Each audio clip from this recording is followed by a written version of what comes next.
Escapism. At their core, all stories are an escapist medium. And while the term has a bad reputation these days, I think it's important that we recognize storytelling for what it is.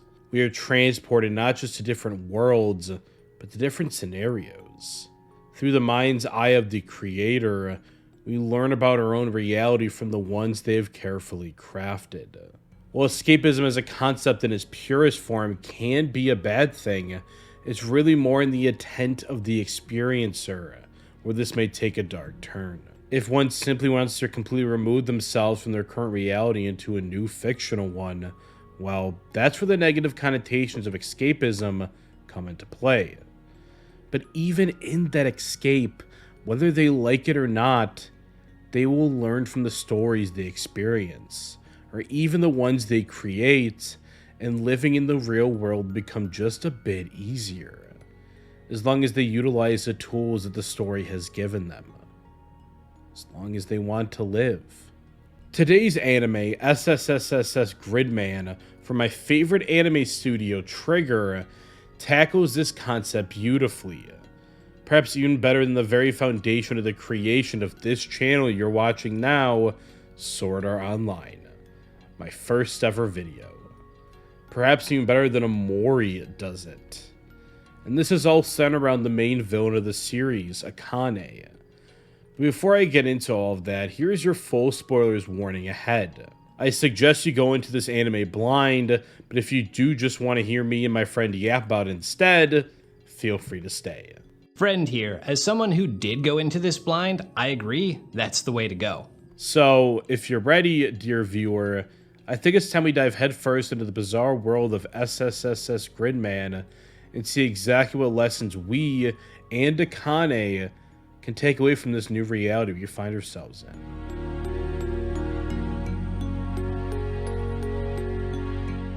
I am a storyteller.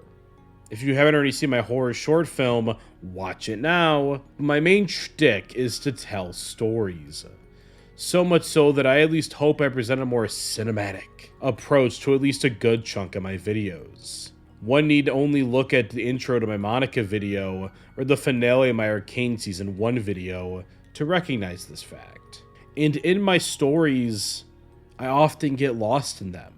I become consumed in telling a story that isn't my own simply because, oftentimes, I hate my own story, my own life. I've discussed this in many of my videos before, most specifically my The Horror Masterpiece That Convinced Me to Live video, but I suffer from schizoaffective disorder bipolar type. To say this makes many of the days I live a living hell would be an understatement. And though I have been doing a lot better as of late, I still have my down days, as I'm sure we all do. So I write. I create. You can call this act a form of escapism, but as we previously established, I learned things about myself and my fickle reality from it. It grounds me in a lot of ways. That's the beauty of writing. In an attempt to tell a story, the more you understand and unravel your own, in a way. But even if I didn't learn from my stories, or especially insert parts of myself in them, if I simply yearn to create a story devoid of any reflection of myself, or any grander lesson, a purely self-indulgent tale about nothing, well, I just don't think that's possible. Because, despite everything, dear viewer, you are human. I am human. And my will, my life, will always bleed into my stories, whether I intend for it to or not. Akane is in a similar boat. She is the god of the world of SSSS.Gridman because she has created it. It is her mind's ultimate escapist playground, where she can live out her fantasies of old tokusatsu shows. But, despite everything, she isn't this world's protagonist. How could she be? When she sees herself as so inherently broken, beyond saving, how could she be anything other than the evil villain of her own story? That's the thing. There are a lot of things that make Shinjo interesting, but the one that pops out to me instantly is how relatable she is. Now, as a mass murderer who gets off on killing people early on in the series, that might sound messed up, but think about it this way. As the god of this world, she is literally playing a game. Tell me, do you feel sympathy or joy when you commit a crime in Grand Theft Auto? It's probably not the former. If you stopped at a red light in GTA, you'd get roasted to high hell. This is what this was for her, and she tinkered and tinkered and tinkered trying to fix this world to her liking, and the beauty of it is, no matter what she did, she'd never succeed, because her issues weren't with the world, they were with herself. It actually parallels nicely with being a content creator. We can tweak a script or an edit, but the perfect video does not exist. And especially with those of us who deal with imposter syndrome, a lot of times your creations, for all the work you put into them, leave you unsatisfied. Enter Gridman. Shinjo has had free reign to do whatever she wants, except now there's something getting in the way. Her personal big bad, so to speak. Every time she tries to make a change, he's getting in the way.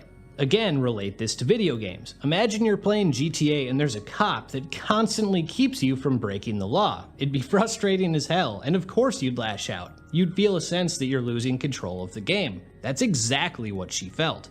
Her reality, despite her best intentions, bleeds into her fantasy. Her own self-esteem, the worth she sees herself having, wreaks havoc in the world. The reality, though, is supposed to be just for her. Because she does not have control of herself. She yearns to fully control a separate world. But things are hardly so easy. And at the end of the anime, she completely loses that control to her own creation and becomes a kaiju herself by being known as Alexis. I interpret this in many ways.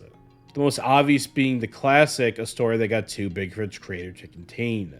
Think of any super popular series and then its creator. I hearken this back to Joker 2, with Arthur unwittingly creating a symbol in the Joker, even though he is just a broken man.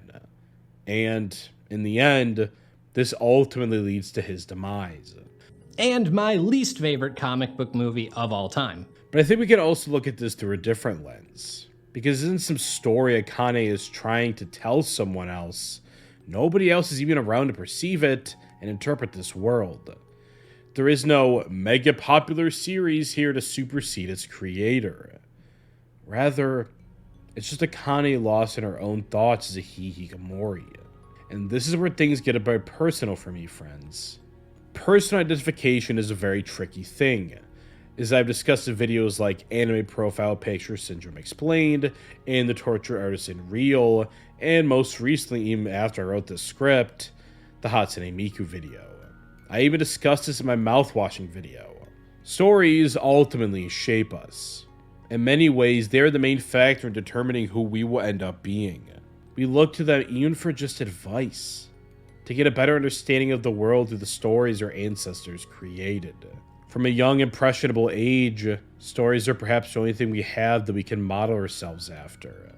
So much so they can form our very perspective on reality. This is beautifully illustrated in my favorite novel ever written, Afterimage, and specifically to that book, The Male Gaze. Take it away, past me.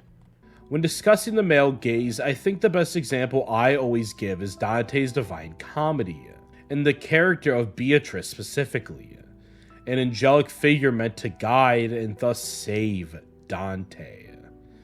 And Beatrice was actually a person in real life, at least it's theorized she existed. And Dante supposedly only met her on 2 occasions, yet became so in love with her he wrote multiple works based around her, and included her in the end of Purgatorio and in the entirety of Paradiso, which says a lot about Dante, but we won't be opening that can of worms today. This, to me, is the ultimate example of the male gaze. It is a man who immortalized the story of a woman, creating art around her that would go on to influence what other girls and women desired and thought of themselves. He taught them what love should be through his eyes, and gave them no opportunity to use their own minds to figure it out for themselves. I said this in my college thesis paper on my favorite novel ever, Afterimage, but I'll say it again here. The history of art is the history of the subjugation of women. We as people look to stories to tell us who we should be, what we should want. We look at fictional characters and try to model ourselves after them at a very young age. We read bedtime stories as kids of a knight saving a princess, played romantic music, shown beautiful paintings of love, all crafted through the hands of a man.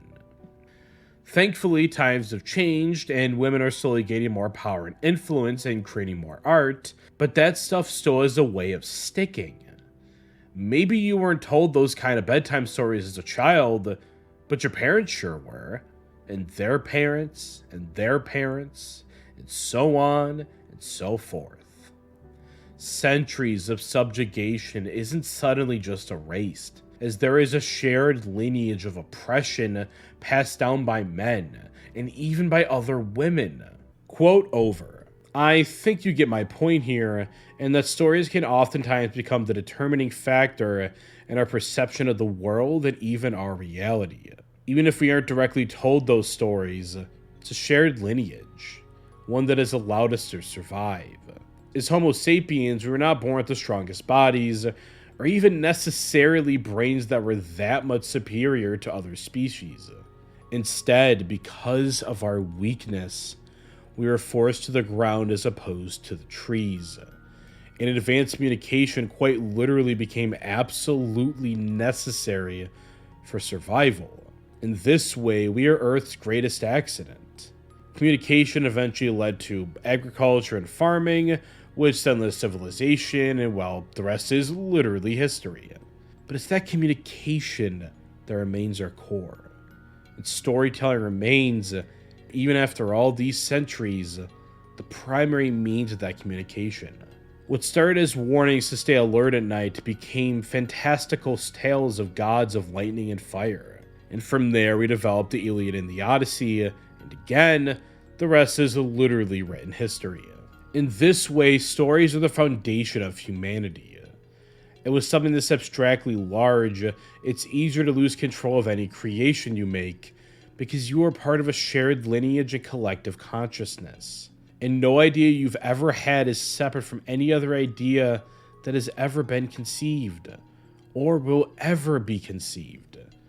Very quantum physics in that way, of which I discussed in my Tortured Artist video.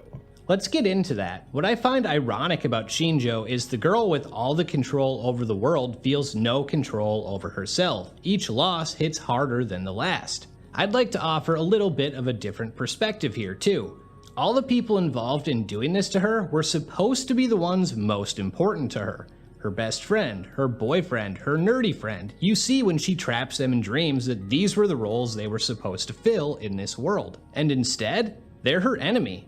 This was reinforced when they rejected her. She's gotten to know these people and they stop feeling like characters she created and more like individuals. Ones who, again, of their own free will, deny her. The lines of being a game and life blur, and this is what causes her change of heart. It dawns on her, maybe she is the villain here, and the more she thinks about it, the more she realizes how awful the things she's done are. This culminates with the attempted murder of Yuta. She's won, right? She killed her enemy, and yet she feels nothing. She's not happy to regain her control. She feels regret that she's become a monster herself. It's the fact that they forgive her that gets her to move forward. Just because she's done bad doesn't mean she can't do good. And this perfectly relates to the idea of escapism. First, that's literally what this was, her version of escape from the things she didn't like. But when you dive too deeply into something, there are consequences to those actions. You can't hide from bad things your whole life. Another great example of that is the movie Click. See what that gets you for avoiding anything that you don't like. Akane becomes a kaiju because she cannot exist without others. Because we are so inherently connected that to exist means to exist amongst others. And in her world she has created, she is alone. And yet, in this world she has created, she isn't. The other characters in the anime, especially Rika, represent not just the written stories told from the great writers of the world, but even a silly story told from a friend. Because we're so connected. Because human nature has been formulated around the fact that we will all communicate with each other. Well, that means you are never alone. Even if you go and live in the woods for a year, Walden style, the birds will tell you their stories. The collective consciousness isn't just limited to humans, and rather the world itself is one beating heart. Sure, humans have easily the best communication out of any animal, but that communication itself was never isolated from the rest of the world and its inhabitants. I implore you, dear viewer, to go outside. And not in the meme way of touch grass, but rather go lay in the grass. Feel it against your skin. And read a good book, whatever one you find enjoyable. And then, maybe an hour in, after you're done absorbing that very human story, put the book down and just listen. Feel the wind and listen to the honks of the local geese. I promise you, you will not only hear a story from them, you will feel them. And that, I think, is what really matters. That's a Panzarella guarantee. And although I seem to be throwing those out all the time lately, I still don't give those out lightly. I want you to remember, as you do this, that you aren't alone. Even if you have no family or friends, even if by all accounts you are utterly alone, just know you aren't alone. Because to be a part of this beautiful planet means that, fundamentally, you can't ever be alone. Even if you isolate yourself within your fantasy, within your dreams, even if you become, say, a kaiju against your will, you will never be alone there. Because the birds are still outside your window. Because you have, since birth, been surrounded by stories.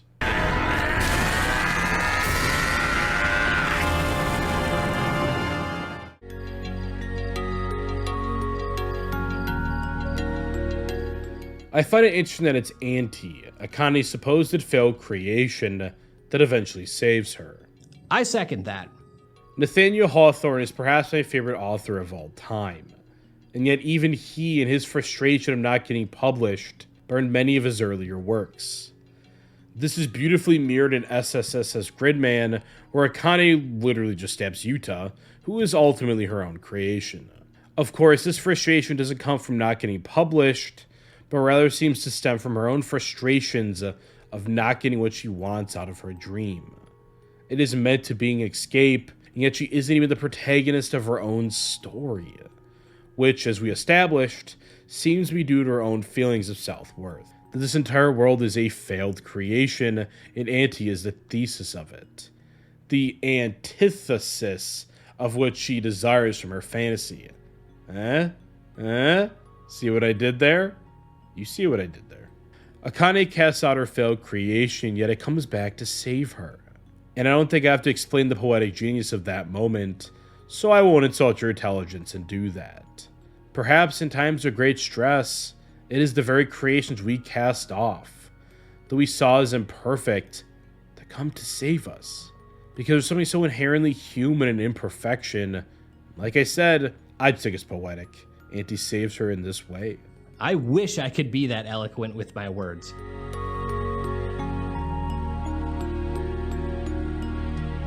Let me be honest with you, dear viewer.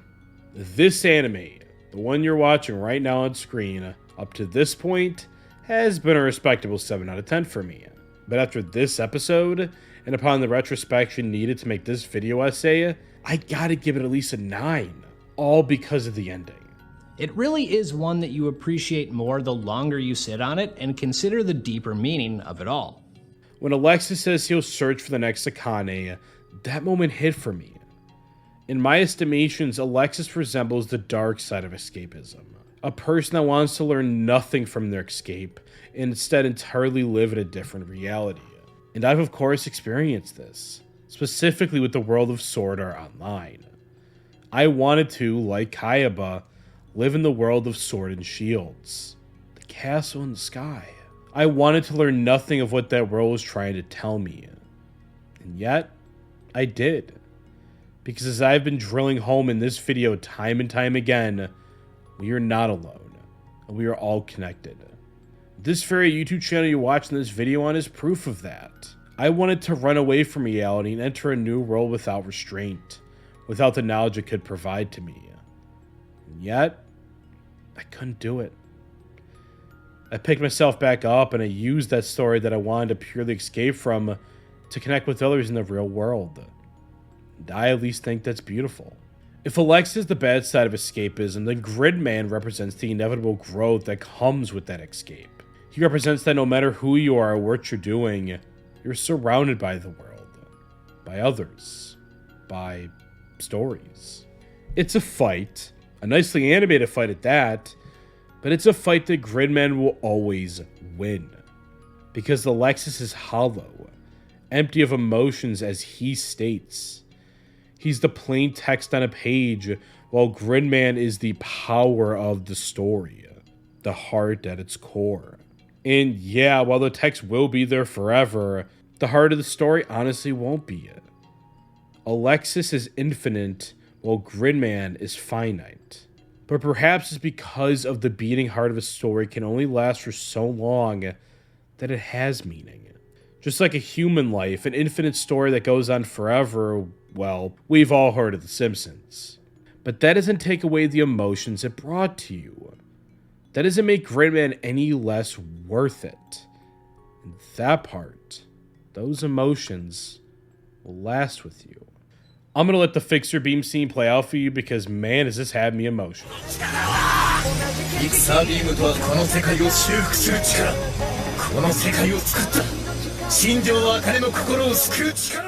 Gridman is the power that connects us, the power of stories.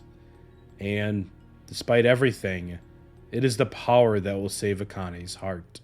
みんな万能じゃないから他人を必要とするんだ。新庄さんが誰かを必要とすれば、この町だってきっと広がっていく。この町だけじゃない。きっと新庄さんの世界も。大丈夫。茜は一人じゃないから。And finally, we see Akane, the real Akane, unable to leave her room because the world is too big for her, too cruel. She just can't open the door. 無理。私はいけない。私に広い世界なんて無理だよ。だから私たちを頼ってほしい。信じてほしい。私の場所に。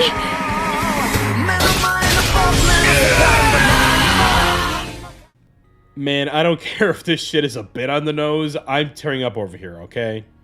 Rika gives Akane a card holder so that wherever she goes, she'll take a part of this story, her story, along with her. And Rika wants to be with her, but even she understands she's just another character of this fictional world. She hopes Akane isn't with her because she doesn't want her to stay here any longer, because she has grown past living within a fantasy. Then we have the farewell of her cast, with Gridman even saying, even if he doesn't remember, it's all engraved in the heart. As if this anime couldn't pull on my heartstrings anymore. みな一人ではない。新庄茜も。